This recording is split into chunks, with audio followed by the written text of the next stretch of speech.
Isusov poziv Ivanu. Susret između Ivana i Isusa dogodio se u kontekstu rastućih vjerskih iščekivanja.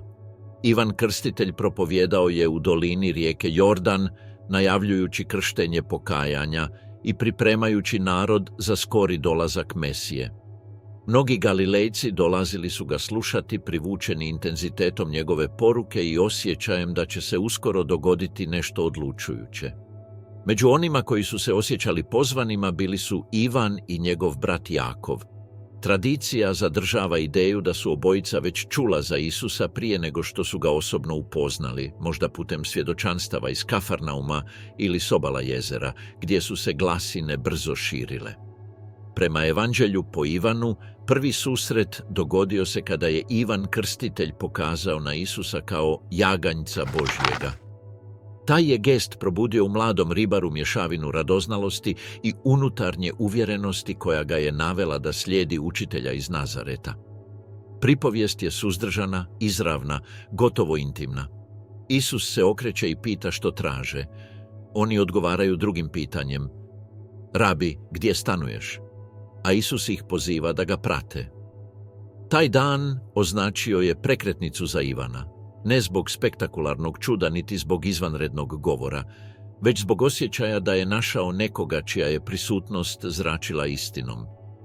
Nakon tog prvog susreta, Ivan se vratio svojem zanatu, ali više nije bio isti. Definitivni poziv dogodio se na obalama Galilejskog mora, kada je Isus hodao blizu Zebedejevih čamaca. Evanđelje po Marku opisuje scenu s preciznošću osobe koja se prisjeća neosporivog trenutka. Isus vidi Jakova i Ivana kako krpe mreže, poziva ih, a oni ostavljaju oca u čamcu s radnicima i bez oklijevanja ga slijede. Taj čin napuštanja mreža, čamca i obitelji imao je ogroman kulturni značaj.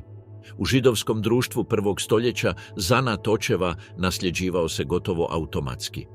Prekidanje te linije podrazumijevalo je radikalni izbor koji se mogao objasniti samo snagom duhovnog poziva.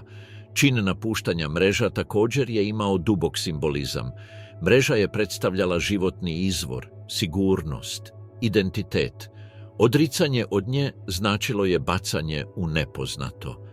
Za Ivana, naviknutog na težinu rada i stabilnost obiteljskog posla, slijediti Isusa značilo je napustiti predvidivu budućnost. Nije bilo materijalnih jamstava niti društvenog priznanja, samo implicitno obećanje da će sudjelovati u misiji koja je izgledala iznad ljudskog razumijevanja.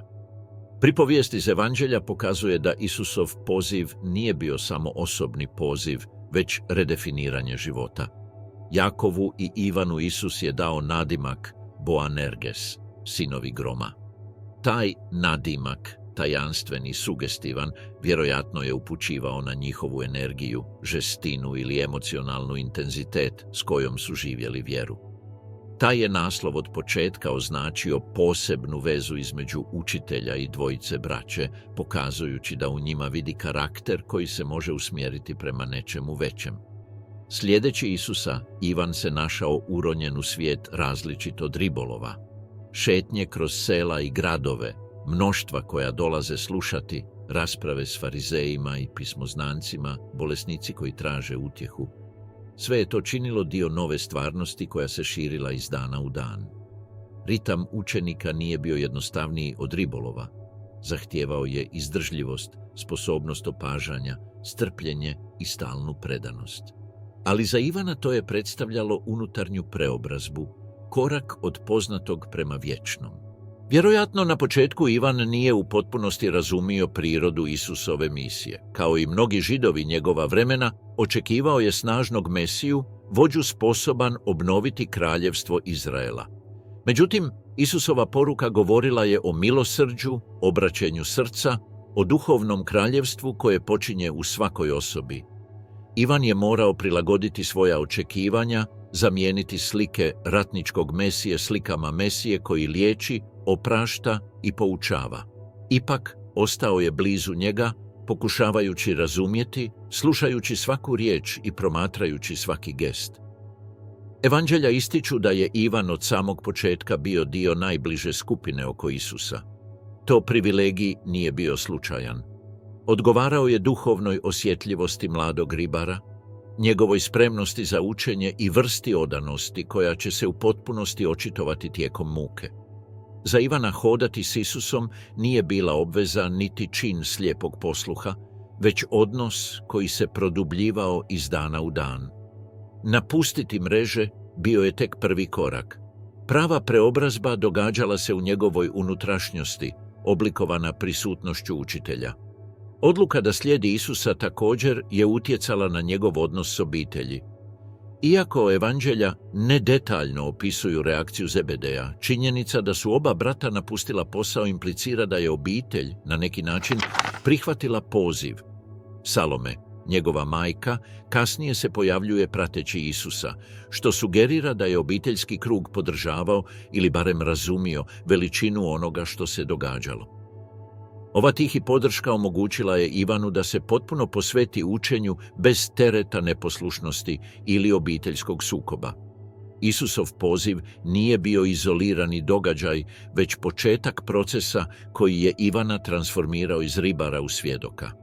Dok su prolazili brežuljcima Galileje i putem koji je vodio u Judeju, Ivan je u Isusu promatrao autoritet koji nije ovisio o titulama niti o vojnoj moći. U tom učitelju, različitom od svih koje je dosad poznavao, pronašao je glas koji je prodirući u dubinu ljudskog srca budio želju za istinom koju nikada prije nije osjećao. Svaki dan potvrđivao je da je donio ispravnu odluku napustivši mreže. Ivan unutar Isusovog intimnog kruga. Od prvih mjeseci Isusova služenja, Ivan je počeo zauzimati istaknuto mjesto među učenicima. Nije bio samo još jedan u skupini koja ga je pratila kroz sela Galileje. Bio je dio uskog kruga koji je imao pristup učenjima i trenucima koje ostali nisu svjedočili.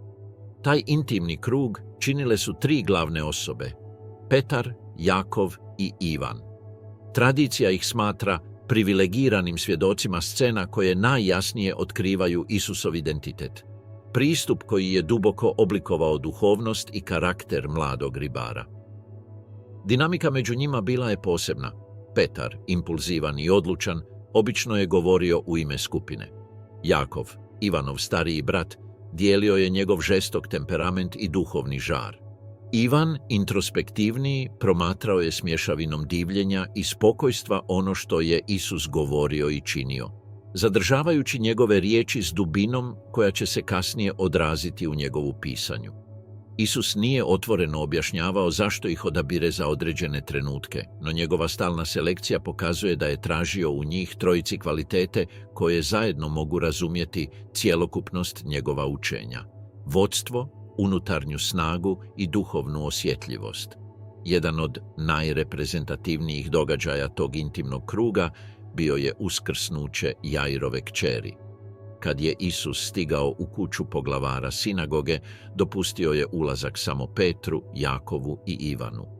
U prostoru ispunjenom plačem i konfuzijom, ova tri učenika u tišini su promatrala kako Isus hvata djevojčicu za ruku i vraća je u život.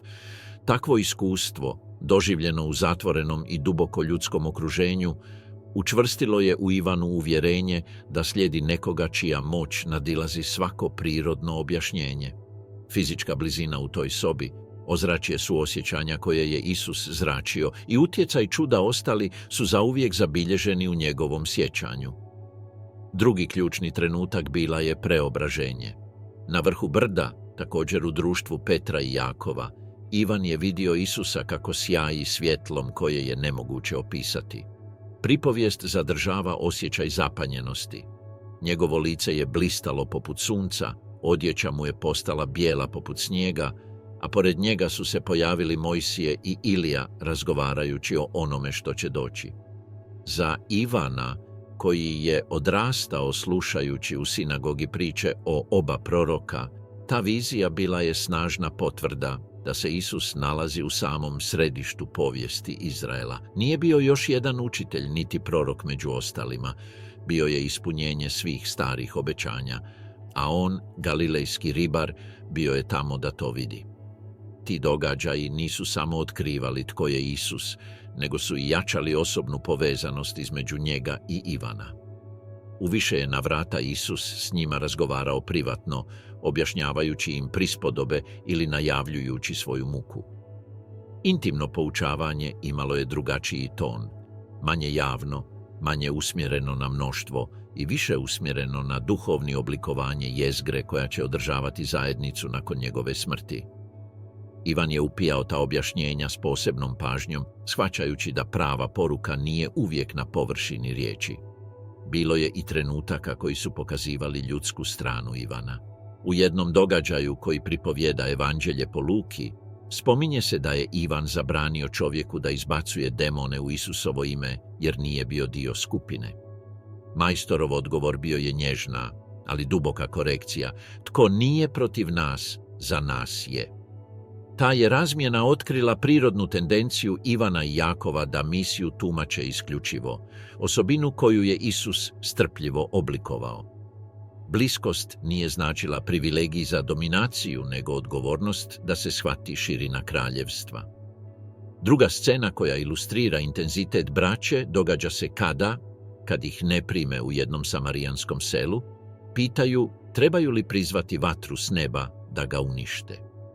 Ta impulzivna reakcija, koja podsjeća na proroke Starog Zavjeta, izazvala je novu Isusovu korekciju. Nadimak sinovi groma dobio je smisao. Nefiltrirana strast, žar koji je trebalo pročišćavati milosrđem. Ivan je naučio da duhovna snaga mora biti na službi ljubavi, a ne kazne. Unatoč tim osobinama mladosti, Isus je u Ivanu vidio unutarnju čistoću koja ga je činila posebno sposobnim primiti duboka učenja. Evanđelja prikazuju implicitni kontrast. Dok se Petar brinuo za vođenje, a Jakov pokazivao snagu, Ivan je razvijao odnos karakteriziran kontemplacijom i vjernošću. Njegova prisutnost uz Isusa nije se objašnjavala samo mladenačkim žarom, nego srcem spremnim razumjeti nevidljivo i zavidljivog.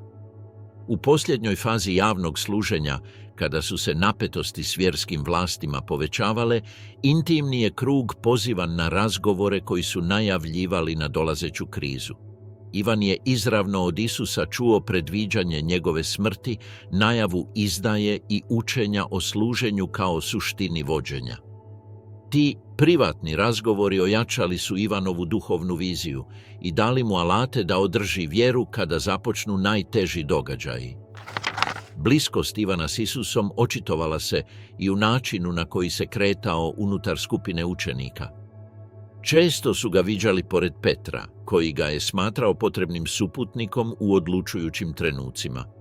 Kasnije će obojica svjedočiti praznom grobu, a potom zajedno djelovati u Jeruzalemu kao stupovi nastajuće crkve. Značenje biti ljubljeni učenik. Naslov ljubljeni učenik jedan je od najupečatljivijih i najraspravljanijih elemenata kršćanske tradicije. Pojavljuje se samo u Evanđelju po Ivanu, nikada izričito imenovan, ali ga je drevna tradicija povezivala s likom samog Ivana, sina Zebedejeva. Intimni i kontemplativni stil četvrtog evanđelja doveo je generacije učenjaka do tumačenja tog naslova kao odraza jedinstvenog odnosa između Isusa i mladog učenika, bliskosti koja se formirala ne samo kroz zajedničko iskustvo, već i kroz duhovnu sličnost. U židovskom svijetu prvog stoljeća duboko prijateljstvo između učitelja i učenika bilo je vrlo cijenjeno. Nije podrazumijevalo favoriziranje, već posebnu sposobnost učenika da razumije i srce učitelja. Među rabinima se govorilo da se istinski učenik pokrije prašinom s nogu svoga učitelja, izraz koji je evocirao stalnu bliskost, pažljivo slušanje i gotovo obiteljski odnos. Nazvati nekoga ljubljenim u tom kontekstu značilo je uspostaviti vezu temeljenu na povjerenju, osjetljivosti i vjernosti. U Evanđelju po Ivanu ljubljeni učenik pojavljuje se u ključnim trenucima. Prisutni je uz Isusa tijekom posljednje večere, naslonjen blizu njegova prsa, gestom koja je u semitskoj kulturi simbolizirala intimnost i neposredan pristup srcu domaćina. Ta scena ne pokazuje samo naklonost, nego i središnju ulogu učenika u najbližoj skupini. Tamo prima jedan od prvih naznaka o identitetu izdajice, znak povjerenja koje je Isus u njega polagao. Nijedno drugo evanđelje ne opisuje takvu fizičku bliskost, što naglašava jedinstvenu perspektivu s koje se pripovijeda priča. Drugo ključno pojavljivanje ljubljenog učenika događa se u najmračnijem trenutku priče, raspeću. Dok je većina učenika pobjegla iz straha, ovaj je učenik ostao uz podnožje križa zajedno s Marijom i drugim ženama. Evanđelje ga prikazuje kao izravnog svjedoka Isusovih posljednjih riječi. Nazvati nekoga ljubljenim u tom kontekstu nije bila počasna titula, nego narativni dokaz. Bio je taj koji je ostao kada ostali nisu mogli. Njegova prisutnost na Golgoti utjelovljuje neograničenu vjernost, plod odnosa formiranog u intimnosti slušanja i kontemplacije. Povijesno pitanje glasi zašto je Ivan primio ovu čast.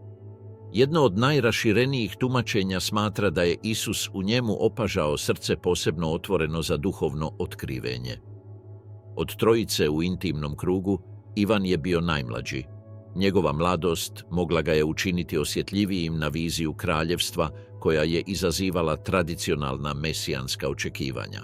Dok se Petar borio sa svojim impulsom da štiti i vodi, a Jakov pokazivao intenzitet karakterističan za Boanerges, Ivan je otkrivao prirodnu sposobnost za prodiranje u duboki simbolizam Isusovih riječi.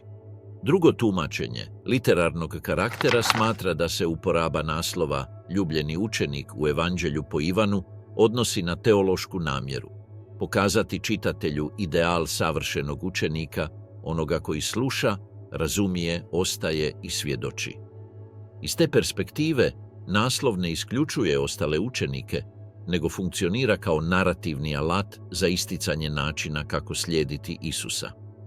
Ipak, patristička tradicija slagala se u identifikaciji ljubljenog učenika s Ivanom, ističući da se njegovo očevrško svjedočanstvo odražava u dubini i kontemplativnom stilu evanđelja.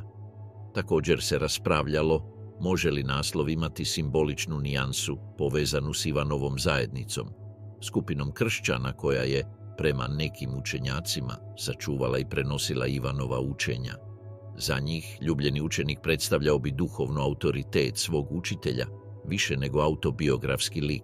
Ipak, čak i ovo tumačenje priznaje da se figura odnosi na stvarnog učenika, čija je bliskost s Isusom postala temelj teološke tradicije. Iznad svih rasprava, istina je da odnos između Isusa i Ivana zauzima jedinstveno mjesto u evanđeljima. Ivan ne samo da razumije Isusove riječi, nego i hvata njegov ton, njegove tišine i duboki smisao njegovih geste. Kada evanđelje po Ivanu kaže da se riječ tijelom postala ili da Bog je ljubav, to odražava kontemplativno iskustvo koje je teško da bi moglo nastati bez intenzivnog odnosa s osobom Isusa.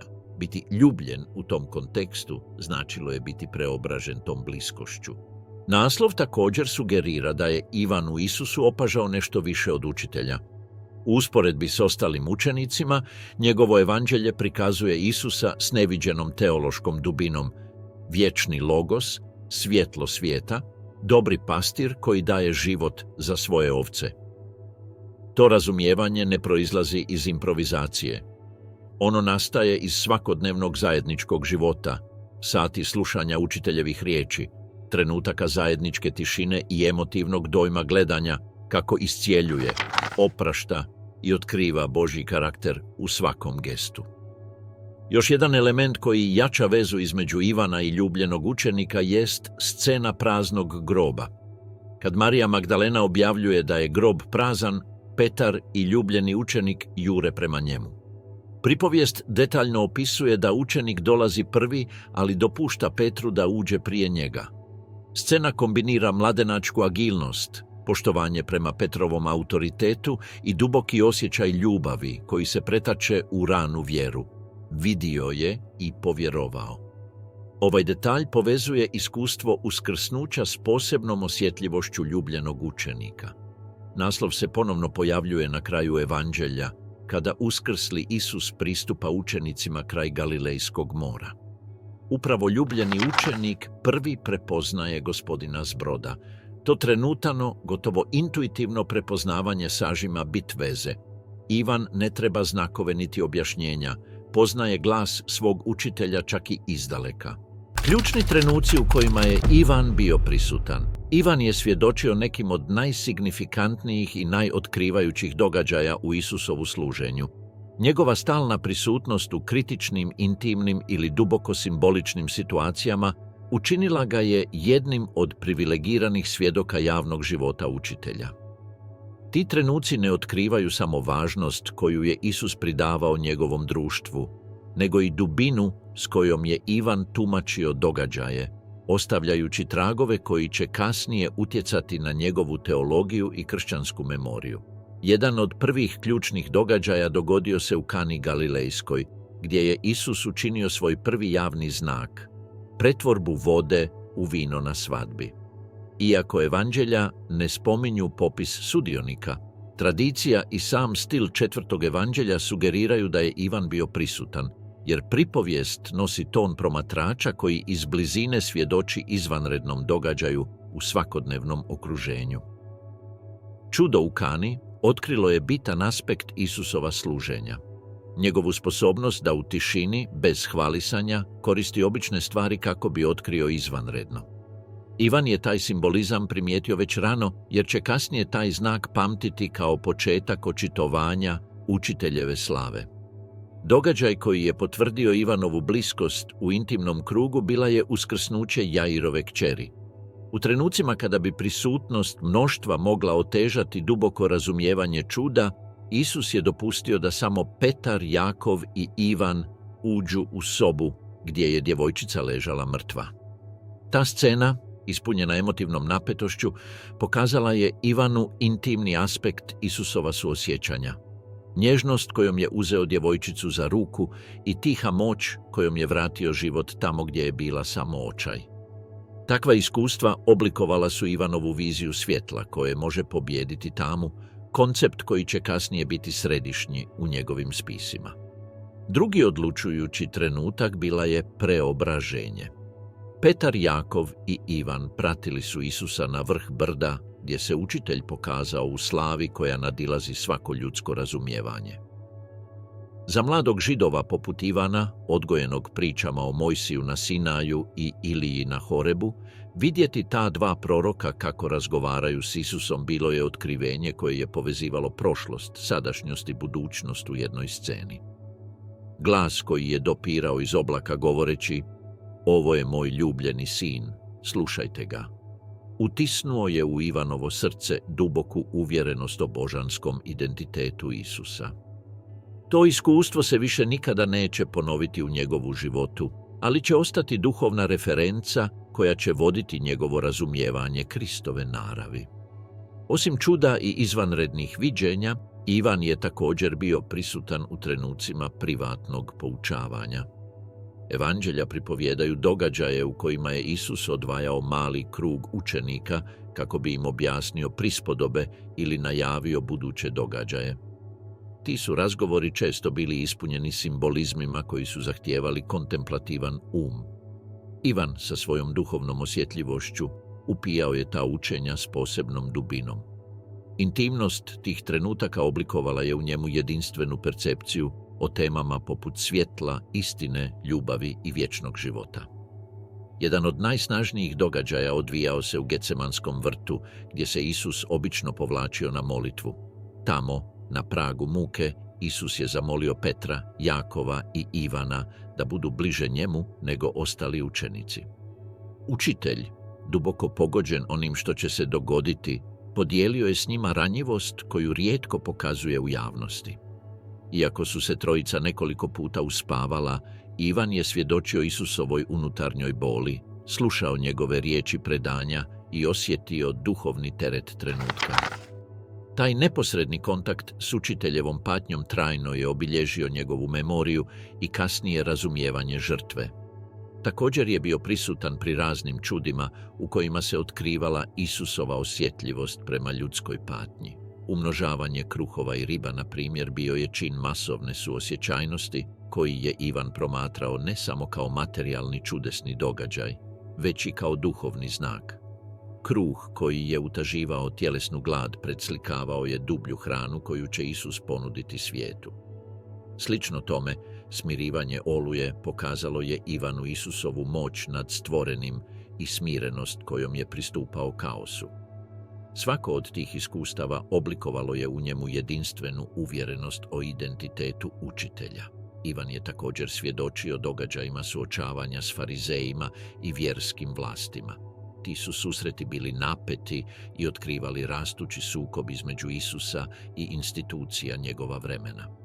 Vidjeti učitelja kako brani milosrđe nad legalizmom i istinu nad političkom prilikom utjecalo je na način na koji je Ivan shvaćao kraljevstvo Božje. S vremenom su ti trenuci pridonijeli njegovoj čvrstoći pred progonom i sposobnosti da podrži kršćansku zajednicu u teškim vremenima. Jedan događaj koji je obilježio odnos između Isusa i Ivana dogodio se kada su braća Boanerges tražila da sjednu jedno s desne, drugo s lijeve strane u njegovoj slavi.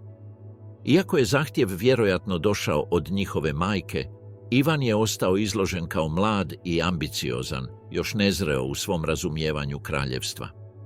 Isus ih je čvrsto ispravio, poučavajući ih da se duhovna veličina mjeri služenjem, a ne počastima.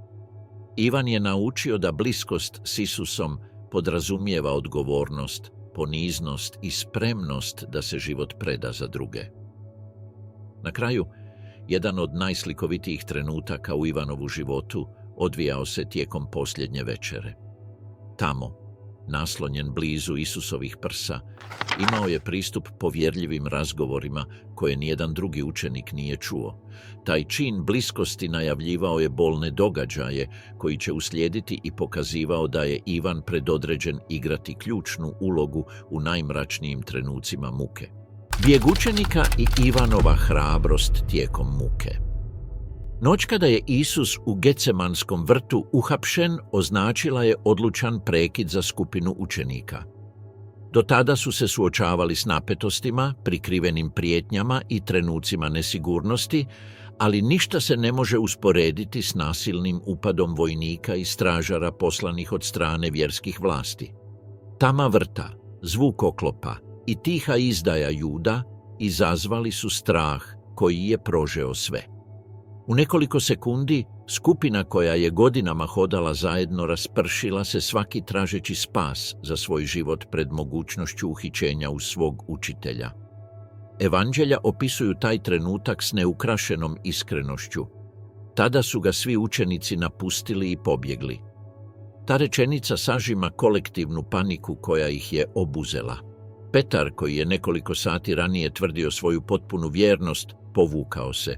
Ostali su bježali među maslinama, zbunjeni i prestravljeni. Isusovo uhićenje nije bio samo emocionalni udarac, već i politička prijetnja. Biti povezan s uhićenim optuženim za izazivanje autoriteta hrama moglo je značiti smrt. Odluka o bijegu bila je ljudska, razumljiva svakom učeniku zarobljenom u toj noćnoj sceni. Međutim, među tim kaosom Ivan je odabrao drugačiji put. Iako je i on osjećao strah, odlučio je pratiti Isusa izdaleka. Evanđelje po Ivanu daje značajan detalj. Imao je neku prethodnu vezu s velikim svećenikom, što mu je omogućilo pristup dvorištu gdje se održavalo vjersko suđenje. Iako točna priroda te veze ostaje nepoznata, njezino postojanje otvorilo je ključna vrata. Dok je Petar ostao vani, drhtajući kraj vatre i pokušavajući ostati neprimjetan, Ivan je ušao u prostor gdje je Isus bio podvrgnut napetim ispitivanjima, optužbama i udarcima. Njegova prisutnost u tom dvorištu označava raskid s početnim bijegom ostalih. Nije bio tamo da intervenira, već da tiho prati Isusa u prvim satima njegove muke. Scena je osobito značajna jer otkriva Ivanovu unutarnju hrabrost. Mladi ribar, krećući se među vlastima, stražarima i optužbama, s mirom osobe koja odbija napustiti svog učitelja, iako ne može ništa učiniti da ga obrani. Tijekom vjerskog suđenja, Isus je bio ispitivan o svom učenju i svojim učenicima. U tom je trenutku Ivan shvatio da njegova bliskost s Isusom više nije samo duhovna privilegija, već stvarni rizik. Biti prepoznat kao sljedbenik moglo ga je odmah učiniti metom uhićenja. Ipak, ostao je tamo promatrajući u tišini Isusovu dostojanstvenost pred udarcima i lažnim optužbama. Ta prisutnost nije mali čin, u kontrastu između Petra, koji je 3 puta zanijekao svog učitelja iz straha, i Ivana, koji je ostao blizu čak i u opasnosti, otkriva se emocionalna razlika između njih dvojice. Kada je Isus doveden pred Pilata u zoru, mnoštvo se počelo okupljati. Atmosfera je postala neprijateljskija i nepredvidiva. U tom je kontekstu Ivan nastavio promatrati izdaleka, prateći svaki korak procesa koji će odvesti učitelja prema križu. Evanđelja ne opisuju njegove emocije, ali kršćanska tradicija uvijek je u toj tišini vidjela duboko svjedočanstvo. Ivan je pretrpio muku ne izbjegavanjem, nego iz bliskosti. Ivanova hrabrost postala je još očitija kada je Isus odveden na Golgotu. Dok je većina učenika ostala skrivena iz straha, Ivan je odlučio javno stati uz žene koje su plakale kraj križa. Biti viđen tamo značilo je izložiti se vlastima, vojnicima i neprijateljski nastrojenom mnoštvu. Ipak, Ivan je izabrao vjernost iznad osobne sigurnosti. Kraj križa, Ivan se našao u prostoru ispunjenom brutalnošću i simbolikom. Isus, oslabljen i u agoniji, postao je predmet ruganja i nasilja. Žene, među kojima je bila i Marija, njegova majka, držale su se bliskosti kao čin ljubavi i otpora. Ivan se pridružio tom malom ostatku koji nije dopustio da Isus umre sam. Bio je jedini od apostola koji je preuzeo taj rizik. Njegova prisutnost nije bila samo čin ljubavi, već i svjedočanstvo. Ivan je svojim očima promatrao najtežu stvarnost muke, čavle, žeđ, uvrede, podrhtavanje zemlje, posljednji krik. Dok su drugi čuli samo kasnije pripovijesti, Ivan je bio tamo, proživljavajući svaki trenutak s boli koja će ga zauvijek obilježiti. Evanđelje po Ivanu ima kratku, ali odlučujuću rečenicu koja to ističe. Onaj koji je vidio svjedoči i njegovo svjedočanstvo je istinito. Ta opaska nije književna formalnost, već izravna izjava o emocionalnom utjecaju koji je to iskustvo imalo na njega. Evanđelja ne spominju ni jednu riječ Ivana tijekom muke. Njegova tišina kraj križa sama po sebi nosi poruku.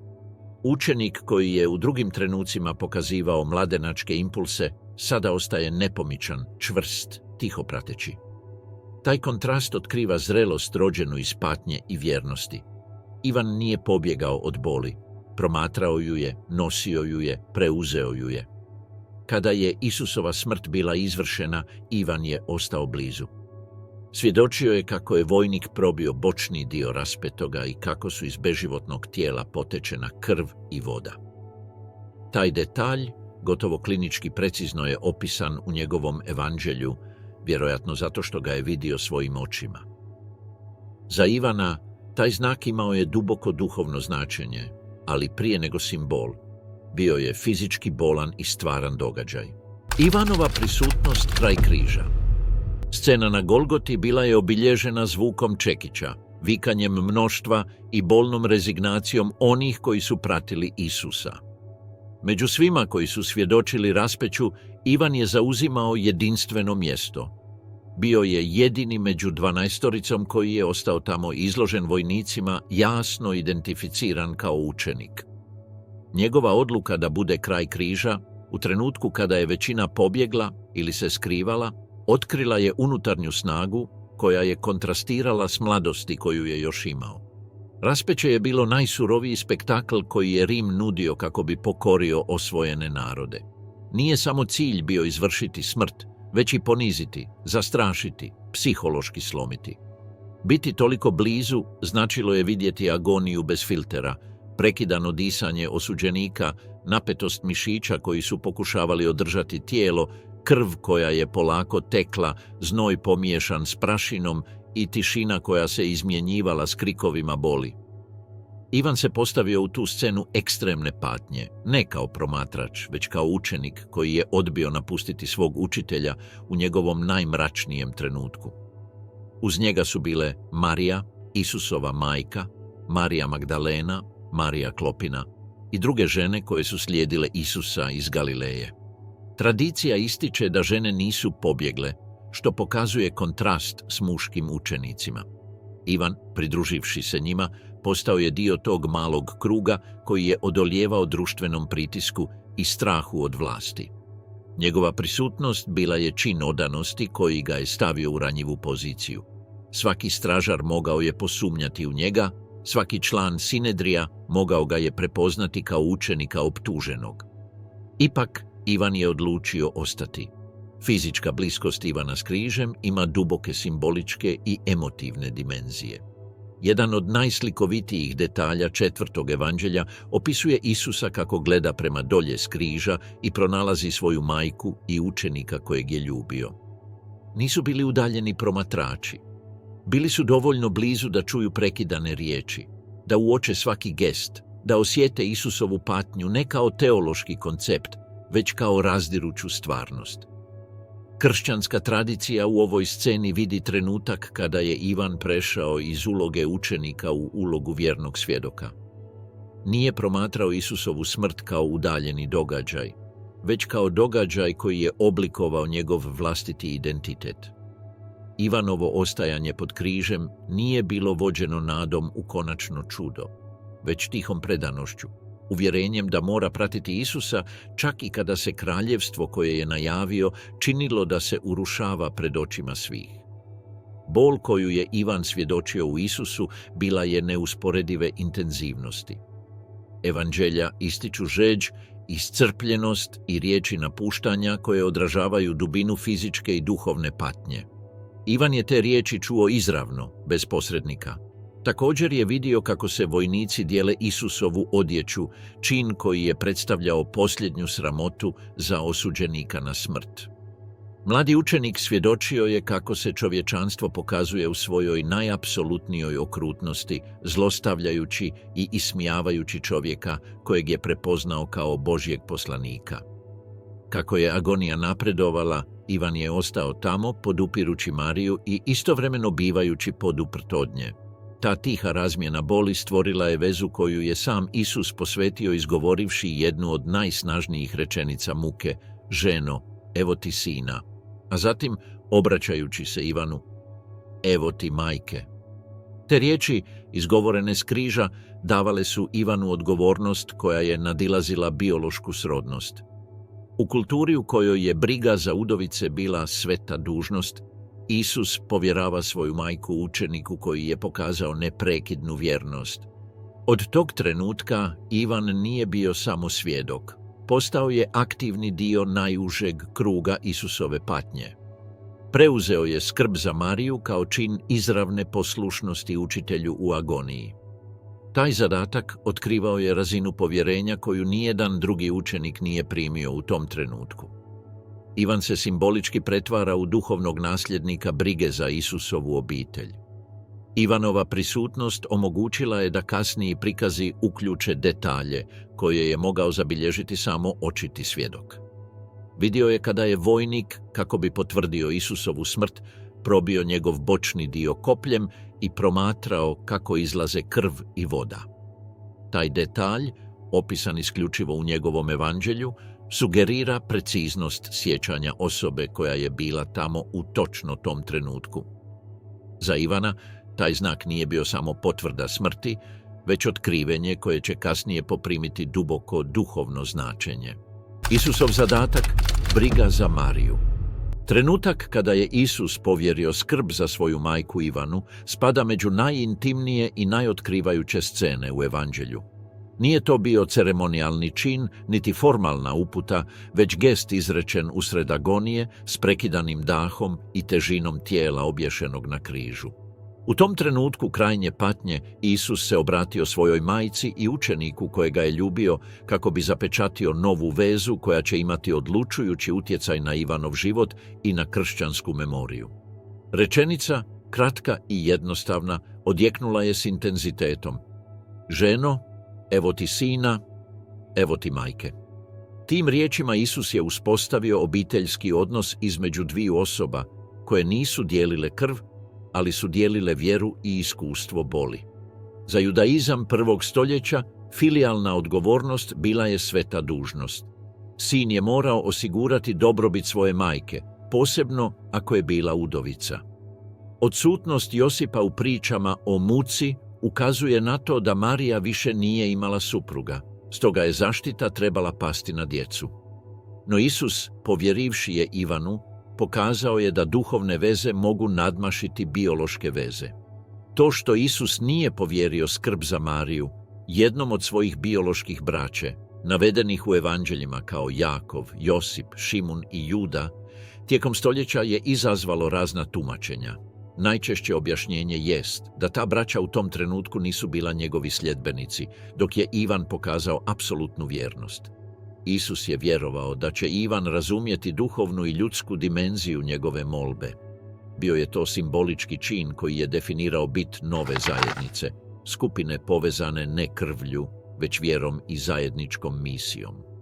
Kršćanska tradicija ovaj zadatak uvijek tumači kao čin ljubavi i povjerenja.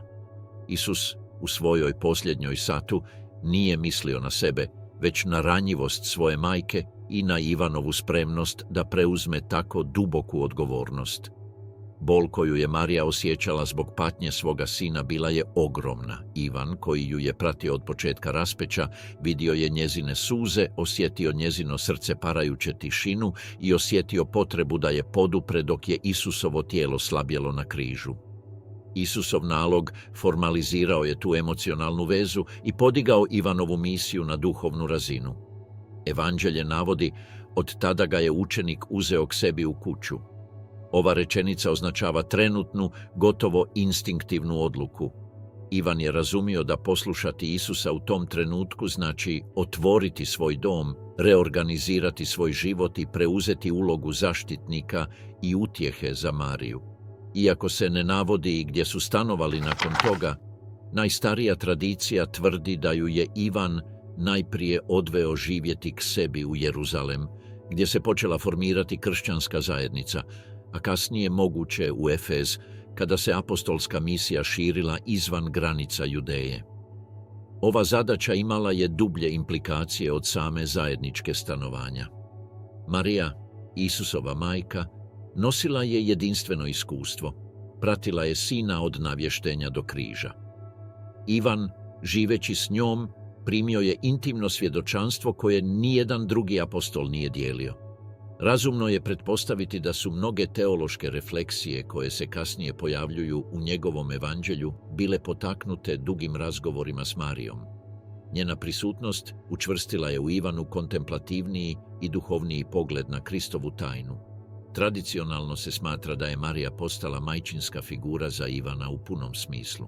On, koji je izgubio učitelja, ali je u srcu vjere dobio majku, našao je u toj vezi izvor utjehe i snage. Za nastajuću kršćansku zajednicu, vidjeti Ivana i Mariju zajedno bio je znak kontinuiteta između zemaljskog života Isusa i postuskrsne misije apostola.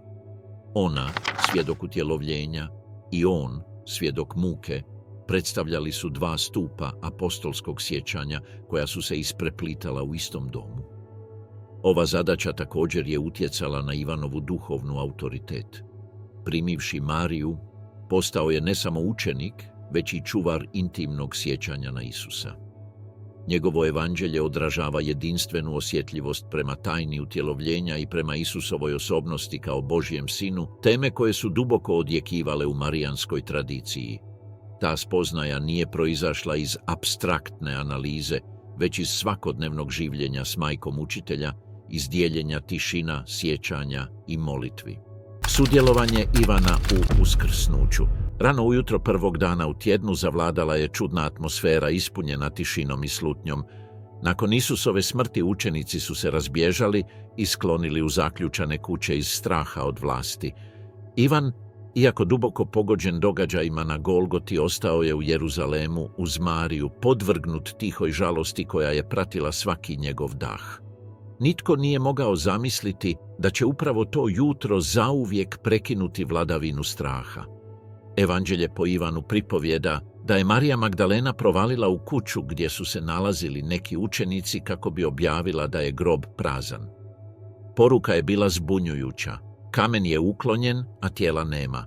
Još nije govorila o ukazanjima, samo o odsutnosti. Za Ivana, koji je svojim očima vidio gdje su položili Isusa i kako su zatvorili grob, vijest je odjeknula kao udarac miješajući strah, nadu i zbunjenost. Smrt je bila nepobitna činjenica. Kako je grob mogao biti prazan? Ivan i Petar potrčali su prema grobu. Pripovijest bilježi detalj koji se čini nevažnim, ali ga je tradicija protumačila kao znak Ivanove mladosti. On je stigao prvi. Ne radi se samo o tjelesnoj brzini. To je slika srca koje gori željom da razumije, da vidi, da dotakne stvarnost koja izaziva logiku. Ipak, kad je stigao do groba, Ivan se zadržao na ulazu. Vidio je zavoje ondje, uredno posložene, ali nije ušao. Oprez i poštovanje naveli su ga da pričeka Petra, koji je, kad je stigao, ušao bez oklijevanja, vođen odlučnim duhom. Kad je Petar ušao, vidio je zavoje i odvojeni pogrebni pokrov. Nije bilo znakova krađe, nereda ili nasilja. Sve je bilo čudno uredno, kao da smrt nije prekinuta ljudskim rukama, nego je prešla iznutra. Tada je i Ivan ušao. Evanđelje opisuje taj trenutak riječima koje su obilježile kršćansku duhovnost. Vidio i povjerovao. Tog trenutka nije vidio uskrslog Isusa, samo je vidio prazan grob. Ali u odsutnosti je osjetio prisutnost. Vjera Ivana u uskrsnuće rodila se prije nego što je vidio uskrslog. Njegova duhovna intuicija, oblikovana godinama blizine s Isusom, omogućila mu je da u zavojima i tišini groba prepozna neupitan znak. Ostalim učenicima trebalo je više vremena da razumiju. On je shvatio već na prvi pogled.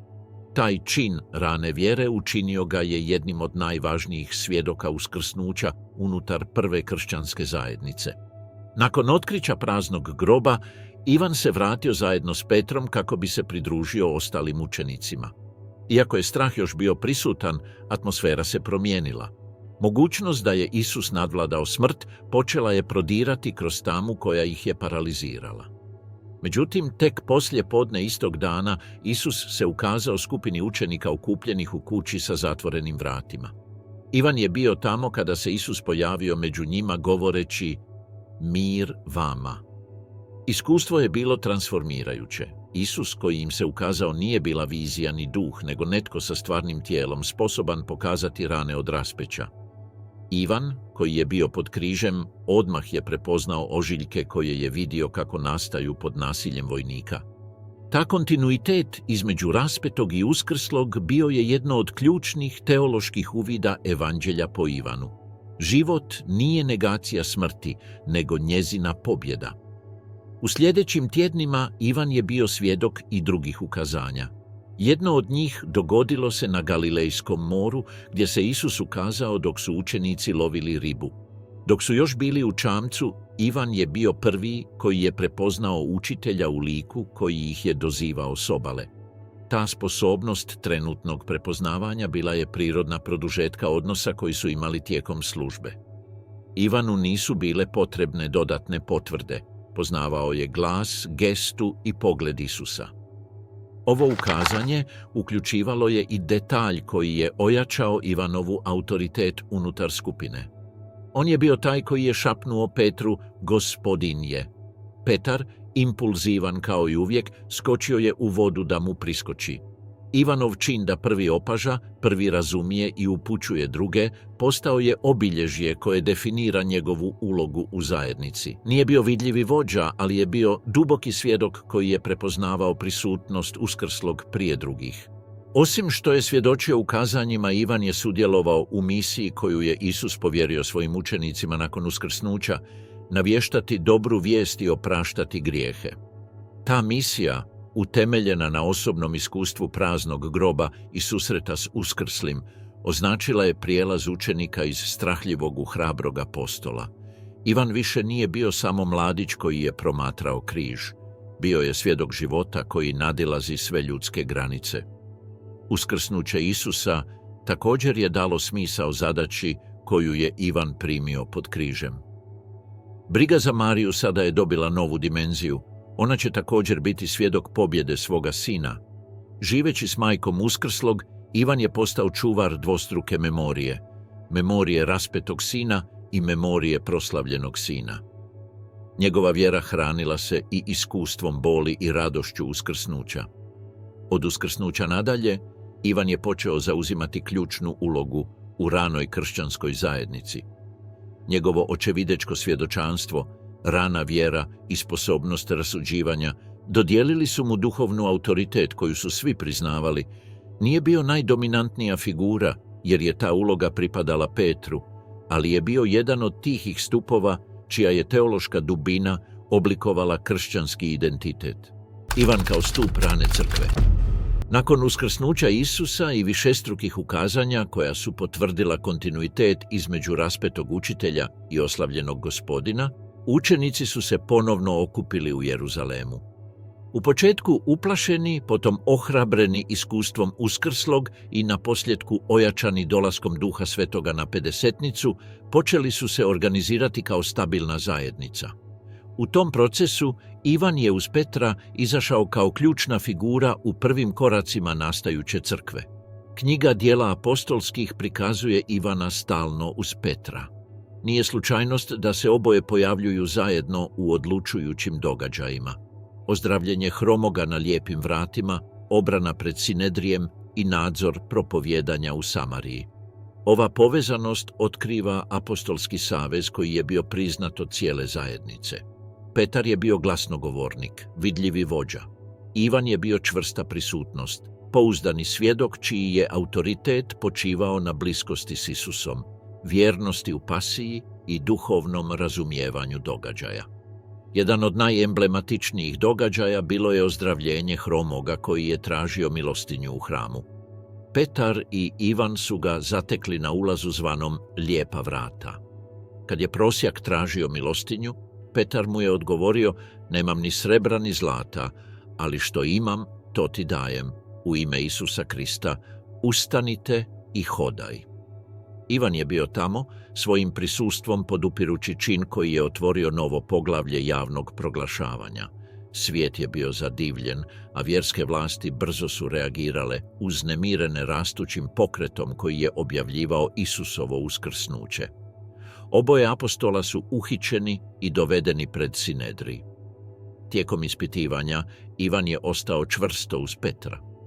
Za vjerske vođe, suočiti se s dvojicom učenika najbližih Isusu bilo je uznemirujuće. Vidjeli su ih kako ga prate tijekom njegova poslanja. Sada su ih vidjeli kako propovijedaju s uvjerenjem i hrabrošću. Duhovna autoritet Ivana nije ovisila o dugim govorima, nego o njegovom tihom svjedočanstvu. Njegova prisutnost pojačavala je vjerodostojnost apostolskog proglašavanja. Sinedrij, nesposoban poreći čudo i bojeći se narodnog odobravanja, odlučio ih je osloboditi uz prijetnje. Ali Petar i Ivan odgovorili su rečenicom koja će se pamtiti stoljećima: "Ne možemo prestati govoriti ono što smo vidjeli i čuli." Ta izjava sažimala je bit apostolata. Ivan nije govorio o teorijama ni naslijeđenim tradicijama. Govorio je o proživljenim događajima. Uskrsnuće za njega nije bio duhovni pojam, nego konkretno iskustvo koje je transformiralo njegov život. Ta sigurnost hranila je njegovu hrabrost pred prijetnjama i jačala jedinstvo apostolske skupine. S rastom kršćanske zajednice pojavili su se i unutarnji izazovi. Raspodjela dobara, organizacija službi i propovijedanje različitim kulturnim skupinama zahtijevali su veću koordinaciju. U tom procesu Ivan se učvrstio kao jedna od stupova crkve, uz Petra i Jakova, Isusova brata. Apostol Pavao u svom pismu Galačanima izričito ih spominje trojicu kao glavne autoritete u Jeruzalemu. Za Pavla, koji je imao osobni susret s uskrsnulim Kristom nekoliko godina kasnije, priznanje od Ivana predstavljalo je ključnu potvrdu njegove misije među neznabošcima. Ivanov autoritet temeljio se ne samo na njegovom iskustvu uz Isusa, već i na njegovu karakteru i duhovnoj zrelosti. Smatran je pobožnim čovjekom, sposobnim prepoznati potrebe zajednice i pružiti vodstvo bez nametanja rigidnosti. Njegova osjetljivost, oblikovana iskustvom uz križ i odnosom s Marijom, činila ga je posebno bliskim vjernicima koji pate. Prve zajednice su ga vidjele kao apostola koji razumije i ljudsku dimenziju evanđelja i njegovu teološku dubinu. Put u Samariju bio je još jedan odlučujući trenutak u apostolskoj misiji. Nakon što su čuli da su Samarijanci primili Božju riječ zahvaljujući propovijedanju Filipa, apostoli su poslali Petra i Ivana kako bi potvrdili autentičnost pokreta. Ovo putovanje imalo je poseban simbolizam jer su Samarijanci tijekom Isusova služenja bili sumnjičavo promatrani od Židova. Sada je Ivan, koji je u svojoj mladosti tražio vatru s neba na jednu samaričansku selu, vraćao se ne da uništi, nego da blagoslovi i potvrdi uključivanje novih vjernika. Ta duboka promjena svjedoči o duhovnoj transformaciji oblikovanoj godinama vjernog slijeđenja evanđelja. Osim sudjelovanja u Jeruzalemu i Samariji, Ivan je bio svjedok rasta zajednice u neprijateljskom okruženju. Progonstva su počela jačati, osobito nakon mučeništva Stjepana. Mnogi učenici su pobjegli u druge krajeve, noseći sa sobom novonastalu vjeru.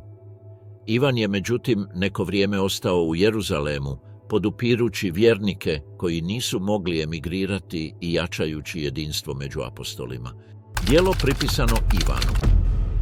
Figura Ivana nije se učvrstila samo kao jedan od stupova rane crkve, već i kao odlučujući literarni glas.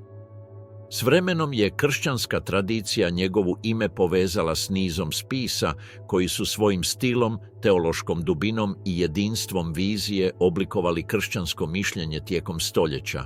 Evanđelje po Ivanu, 3 poslanice i otkrivenje. Iako je točno autorstvo svakog od njih predmet akademskih rasprava, duhovni identitet koji ih prožima upućuje na zajedničko podrijetlo u Ivanovskoj školi formiranoj oko ljubljenog učenika i njegove žive uspomene na učitelja. Evanđelje po Ivanu najposebnije je od 4 evanđelja. Ne slijedi detaljnu kronološku strukturu Marka niti sintezu Mateja i Luke. Umjesto toga nudi kontemplativniji prikaz usmjeren na otkrivanje dubokog identiteta Isusa. Od samog početka vidi se da namjera nije samo ispričati događaje, već protumačiti vječni misterij koji se očituje u životu Sina Božjega. Ova teološka vizija, tako uzvišena, a istovremeno intimna, odražava osjetljivost učenika koji je živio s Isusom ne samo u vanjskim događajima, nego i u unutarnjem razumijevanju njegove poruke. Evanđelje po Ivanu ističe se upotrebom dugih govora, simbola i metafora. Isus se predstavlja kao svjetlost, živa voda, kruh s neba, dobar pastir i istinska loza. Ti naslovi nisu književni ukrasi. Oni su duhovni ključevi koji otkrivaju prirodu Mesije na način koji druga evanđelja tek naslučuju. Ivanovski stil pokazuje duboko poznavanje židovske misli, a istovremeno otvorenost za dijalog s helenističkim svijetom. Ta ravnoteža upravo je ono što karakterizira svjedoka oblikovanog u Galileji, a zrelog u multikulturalnom okruženju poput Efeza, gdje se vjeruje da je Ivan proveo svoje posljednje godine. Jedna od najupečatljivijih značajki 4. evanđelja je naglasak na ljubavi kao središtu kršćanskog života.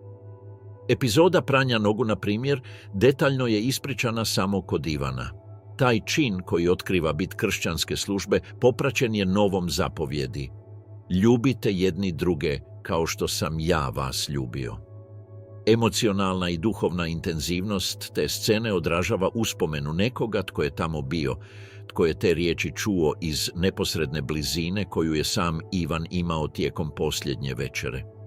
Odnos između evanđelja i ljubljenog učenika također je potaknuo brojne interpretacije. Sam tekst naznačuje da je njegov autor bio svjedok događaja, posebno stradanja i uskrsnuća. Preciznost s kojom opisuje raspeće, probadanje boka i prepoznavanje uskrslog Isusa pojačava dojam da je autor sudjelovao u tim događajima. Iako neki suvremeni učenjaci predlažu intervenciju drugih učenika ili kasnijih urednika, drevna tradicija čvrsto je održavala autorstvo Ivana ili zajednice, koja je vjerno sačuvala njegovo svjedočanstvo. 3 poslanice koje se pripisuju Ivanu odražavaju isti literarni stil evanđelja, iako s pastirskim tonom. Prva poslanica je snažan poziv na život u istini i ljubavi. Ona neprestano ponavlja da je Bog ljubav, tvrdnja koja sažima Ivanovo teološko iskustvo s dubinom koju nijedan drugi autor Novog Zavjeta ne izražava tako izravno. Ta poslanica također odgovara na unutarnje napetosti u kršćanskim zajednicama, braneći stvarnu utjelovljenost Krista nasuprot učenjima koja to negiraju. Naglasak da se riječ sjedinila s tijelom sugerira da se Ivan pozivao na vlastito iskustvo kao svjedoka Isusova zemaljskog života. Druga i treća poslanica su kraće i osobnije. One pružaju naznake mreže malih zajednica koje su održavale kontakt preko putujućih glasnika. Naglasak ostaje isti. Vjernost izvornoj pouci, bratoljub i potreba živjeti u istini. Ivan se ovdje pojavljuje kao poštovani starac, čiji autoritet ne proizlazi iz službenog položaja, već iz dosljednosti između njegova života, svjedočanstva i pouke. Apokalipsa pak ima sasvim drugačiji stil. To je proročki i simbolički tekst koji opisuje vizije suda, nade i konačnog ispunjenja. Iako neki učenjaci smatraju da ju je napisao neki drugi Ivan, tradicija ju je rano povezala s apostolom zbog njegove autoritete i veze s Efezom. Vizije u Apokalipsi, pune živopisnih slika poput jaganjca zaklanog, Nove Jeruzalema i konačne borbe protiv zla, ne trebaju se tumačiti kao doslovni prikaz budućnosti, nego kao utjeha i poticaj zajednicama progonjenim pod Rimskim carstvom. Ivan u Efezu i njegovo završno poučavanje. S godinama se Ivanova misija proširila izvan Jeruzalema. Najpouzdanija tradicija, zabilježena kod autora poput Ireneja, Polikrate iz Efeza i Euzebija iz Cezareje, navodi da se Ivan na posljedku preselio u Aziju, nastanjujući se u gradu Efezu. Taj je grad, jedan od najvažnijih centara Rimskog carstva u regiji, bio strateško mjesto za propovijedanje, poučavanje i vođenje kršćanskih zajednica koje su rasle u multikulturalnom okruženju ispunjenom religijskim, filozofskim i političkim napetostima. Efez je bio živopisna metropola, poznata po trgovini, luci i hramu posvećenom Artemidi, jednom od 7 svjetskih čuda starog svijeta. Ondje su se okupljali Židovi iz dijaspore, Grci, Rimljani, trgovci s istoka i hodočasnici iz svih krajeva. Živjeti i poučavati na takvom mjestu zahtijevalo je osjetljivost, doktrinarni autoritet i duboko razumijevanje ljudske raznolikosti. Ivan se, sa svojim životnim iskustvom uz Isusa i duhovnom zrelošću, pretvorio u idealnu figuru za podršku i vođenje lokalnih kršćanskih zajednica.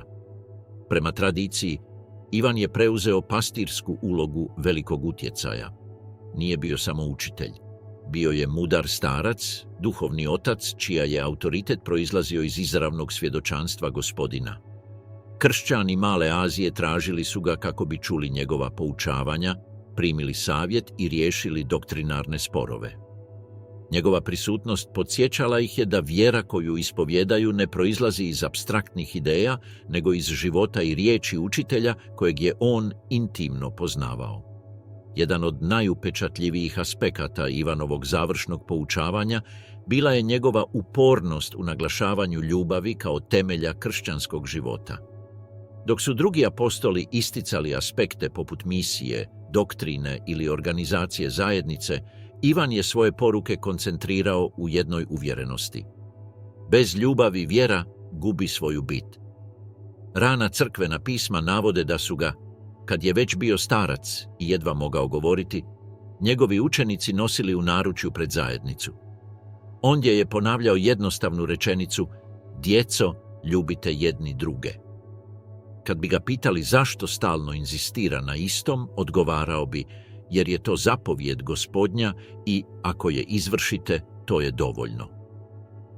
Ta upornost nije proizlazila iz praznog sentimentalizma, nego iz žive uspomene na Isusa. Ivan je vidio učitelja kako pere noge svojim učenicima, grli marginalizirane, oprašta neprijateljima i predaje svoj život bez otpora. Čuo je radikalnu tvrdnju: po tome će svi znati da ste moji učenici ako se ljubite jedni druge.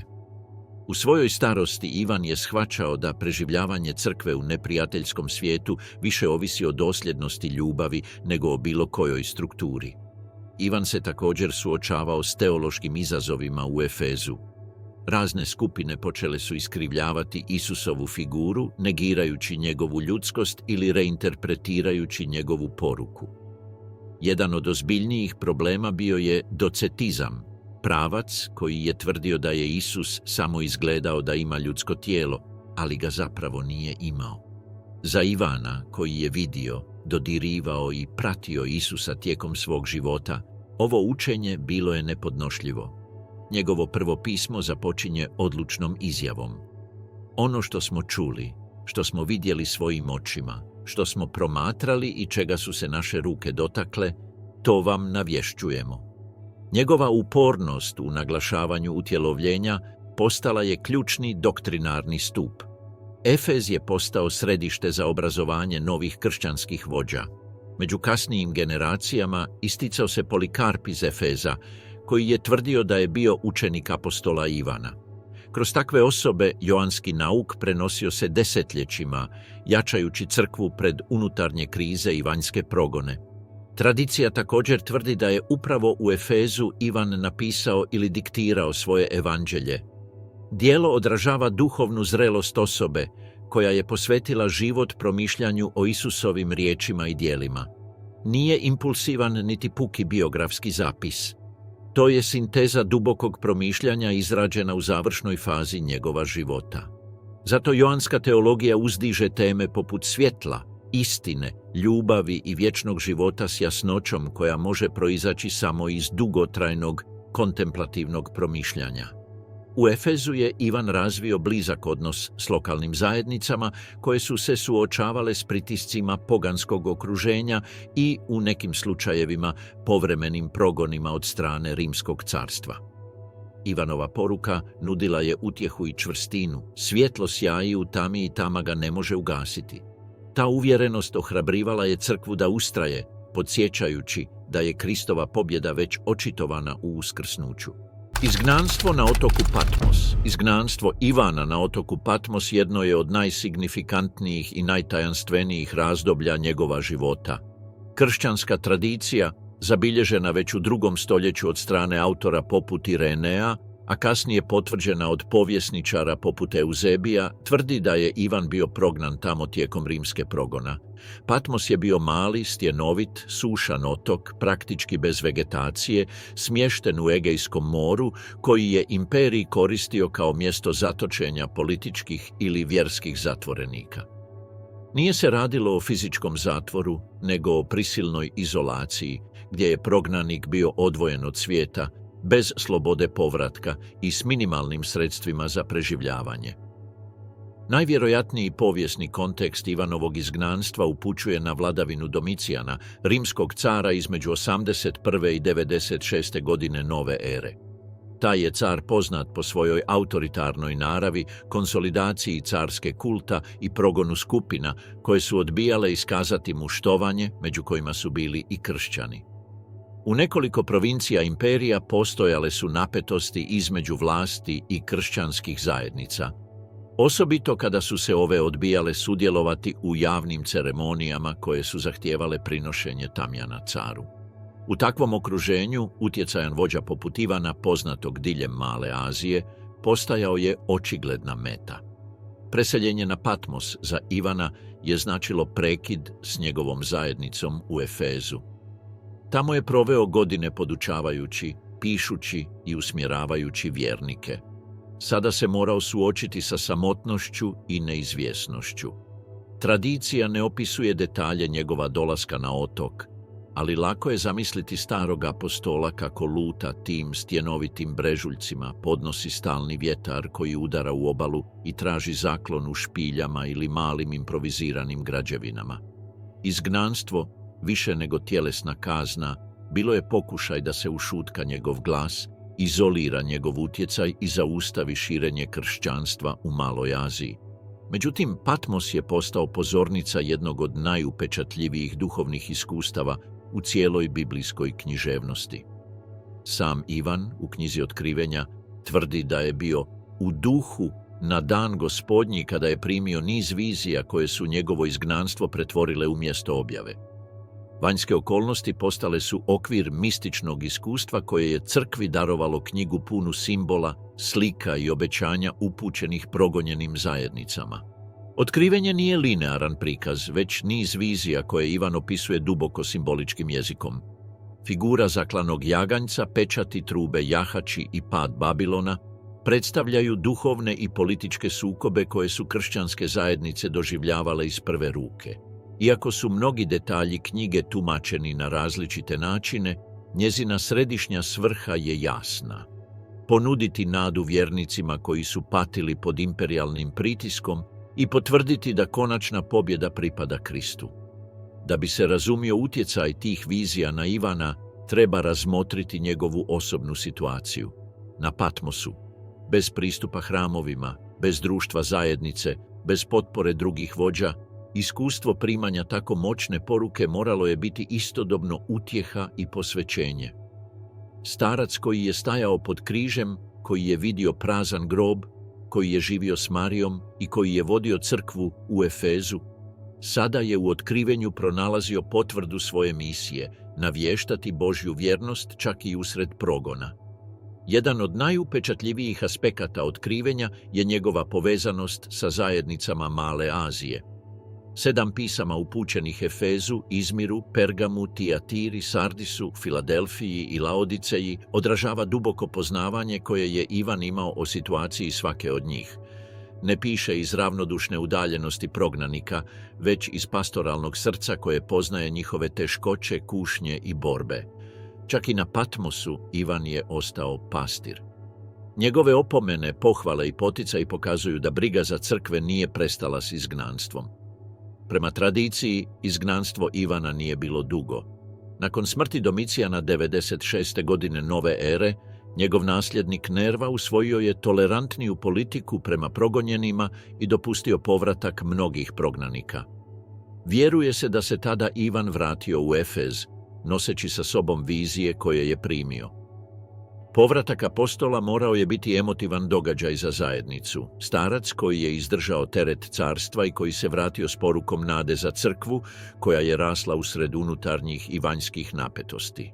Smrt Ivana, jedini apostol koji je umro u miru. Kršćanska tradicija tvrdi da je Ivan, omiljeni učenik, bio jedini od 12 koji nije umro mučeničkom smrću. Za razliku od Petra, Andrije, Jakova, Filipa i ostalih apostola, čije je svjedočanstvo dovelo do smrti pod progonima ili pogubljenjima, Ivan je doživio duboku starost i umro u miru, završivši svoje dane kao starac poštovan u zajednici u Efezu. Njegova smrt bila je posljednje poglavlje života obilježenog vjernošću, kontemplacijom i tihom službom, osobinama koje ga ističu u povijesti kršćanstva. Najstariji izvori, osobito Irenej iz Liona i Polikrat iz Efeza, slažu se da je Ivan živio do vremena cara Trajana, te do početka 2. stoljeća. Ako je, kako tvrdi tradicija, Ivan bio mladi učenik kada je slijedio Isusa, njegova dugovječnost dovela ga je do toga da preživi 80. ili 90. godinu života, što je iznimna brojka za njegovo vrijeme. Taj dug život omogućio je kasnijim generacijama da ga smatraju posljednjom živućom vezom s povijesnim Isusom. Pripovijesti o njegovoj starosti prikazuju ga kao osobu moralnog i duhovnog autoriteta, duboko poštovanu. U Efezu, gdje je proveo posljednje godine, zajednica mu se obraćala ne samo da bi čula njegovo učenje, nego i da bi primila utjehu, smjernice i pouku. Ivan je postao gotovo simbolična prisutnost, točka jedinstva za crkve Male Azije. Iako njegov glas više nije imao snagu mladosti, njegova sama prisutnost podsjećala je na fizičku blizinu s Isusom, iskustvo križa, otkriće praznog groba i otkrivenje na Patmosu. Postoje pripovijesti iz tog vremena koje opisuju kako su ga, u njegovim posljednjim godinama već vrlo slabog, učenici nosili u naručju na zajednička okupljanja. Tamo je s teškoćom uvijek izgovarao istu pouku: djeco, ljubite jedni druge. Neki članovi zajednice, znatiželjni zbog njegove upornosti, pitali su ga zašto iznova ponavlja tu frazu. Ivan je jednostavno odgovorio: jer je to zapovjed Gospodnja i ako je izvršite, to je dovoljno. Te riječi, sačuvane od pisaca poput Jeronima, pružaju dirljivu sliku starog apostola, čija je mudrost sažeta u jednoj poruci u srcu evanđelja. Priče o njegovoj dugovječnosti također su izazvale glasine unutar rane crkve. Neki su učenici vjerovali da je Isus obećao da Ivan neće umrijeti prije njegovog povratka. Ovo nesporazum proizlazi iz jednog događaja opisanog u Evanđelju po Ivanu, gdje Isus, odgovarajući na Petrovu zabrinutost glede sudbine omiljenog učenika, kaže: ako želim da on ostane dok ja ne dođem, što tebi do toga? Ti mene slijedi. Autor Evanđelja pojašnjava da Isus nije rekao da Ivan neće umrijeti, već da je njegova sudbina u Božjim rukama. Međutim, pogrešna interpretacija neko je vrijeme bila raširena, odražavajući posebno poštovanje koje su kršćani imali prema Ivanu i osjećaj da je Bog za njega namijenio jedinstvenu ulogu. Ivanova smrt, iako mirna, nije bila lišena tajanstvenosti. Ne postoje detaljni zapisi o njegovim posljednjim danima, niti o točnom trenutku smrti. Neke tradicije tvrde da je umro u Efezu, okružen svojim učenicima. Druge navode da je tamo i pokopan, gdje je kasnije izgrađena bazilika u njegovu čast. Ono što se čini jasnim jest da njegov odlazak nije bio obilježen nasiljem ni progonstvom, već puninom života posvećenog Bogu. To što Ivan nije umro mučeničkom smrću nije umanjilo dubinu njegova svjedočanstva. Naprotiv, njegova dugovječnost omogućila mu je da utječe na 3 različite generacije kršćana, suvremenike Isusa, vođe druge generacije poput Polikrapa i Papije, te kršćane kasnijih vremena koji su se već suočavali s novim doktrinalnim napetostima i imperijalnim progonima. Ivan je tako postao živi most između povijesnog Isusa i crkve koja se kretala prema 2. stoljeću, konsolidirajući strukture, liturgije i doktrine. Tradicija također navodi da je, malo prije smrti, Ivan zatražio da bude pokopan bez pompe i pretjeranih rituala. Njegova želja bila je da počiva u tišini, kao što je veći dio života živio, bez nepotrebnog isticanja, bez traženja počasti, jednostavno vjerno izvršavajući zadatak primljen pod križem. Grob, pripisivan apostolu u Efezu, s vremenom je postao mjesto hodočašća, posjećivano od strane vjernika koji su tražili zagovor i sjećanje na omiljenog učenika.